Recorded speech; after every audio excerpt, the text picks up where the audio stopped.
Dalam kehidupan sehari-hari, manusia tidak pernah lepas dari kegiatan ekonomi. Setiap hari kita melakukan produksi, distribusi, dan juga konsumsi, baik secara langsung maupun tidak kita sadari. Kita membeli makanan di warung, menggunakan transportasi, atau menikmati layanan internet. Semua aktivitas tersebut merupakan bagian dari sistem perekonomian yang lebih besar dan juga kompleks.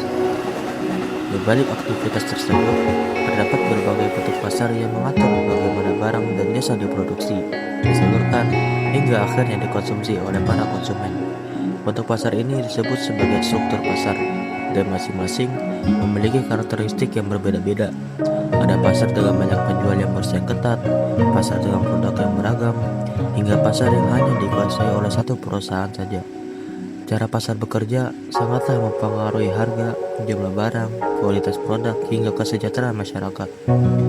Memahami struktur pasar dan aktivitas perekonomian bukan hanya penting untuk pelajaran ekonomi, tetapi juga membantu kita memahami bagaimana keputusan perusahaan, pedagang, pemerintah, dan konsumen saling berkaitan. Materi ini akan membawa kita melihat lebih dalam bagaimana pasar terbentuk, bagaimana pelaku ekonomi bertindak, dan bagaimana keputusan ekonomi mempengaruhi kehidupan kita sehari-hari. Dengan memahami konsep ini, peserta didik diharapkan mampu menilai kondisi pasar secara lebih kritis, memahami dinamika ekonomi modern, serta dapat mengambil keputusan yang bijak sebagai konsumen maupun calon pelaku usaha di masa depan. Yang menjadi pembahasan kita pada kali ini adalah struktur pasar dan aktivitas perekonomian. Struktur pasar adalah bentuk atau pola sebuah pasar yang menggambarkan bagaimana sebuah perusahaan bersaing dengan perusahaan lainnya, serta bagaimana barang dan jasa diperjualbelikan kepada para konsumen. Setiap jenis pasar memiliki karakteristik yang berbeda-beda, mulai dari jumlah penjual, sifat produk, kekuatan menentukan harga, hingga hambatan untuk masuk ke dalam pasar.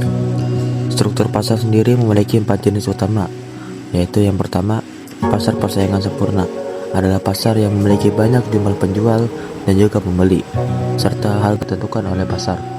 Ciri-cirinya adalah penjual dan pembeli sangat banyak, produk bersifat homogen, tidak ada yang bisa mengatur harga, informasi pasar terbuka, serta keluar masuk pasar sangat mudah.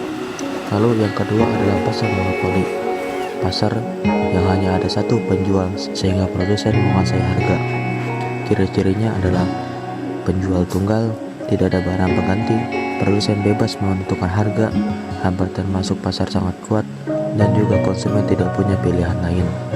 Lalu yang ketiga adalah pasar oligopoli, adalah pasar yang dikuasai beberapa perusahaan besar yang saling memengaruhi.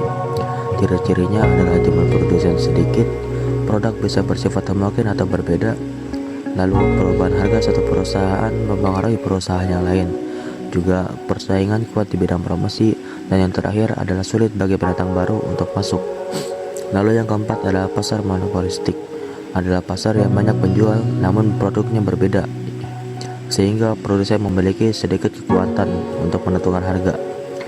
Ciri-cirinya adalah penjualannya banyak, produk terdiferensiasi, harga berbeda antar penjual, persaingan ketat dalam inovasi dan promosi, serta keluar masuk pasar cukup mudah. Lalu materi yang kedua adalah aktivitas perekonomian.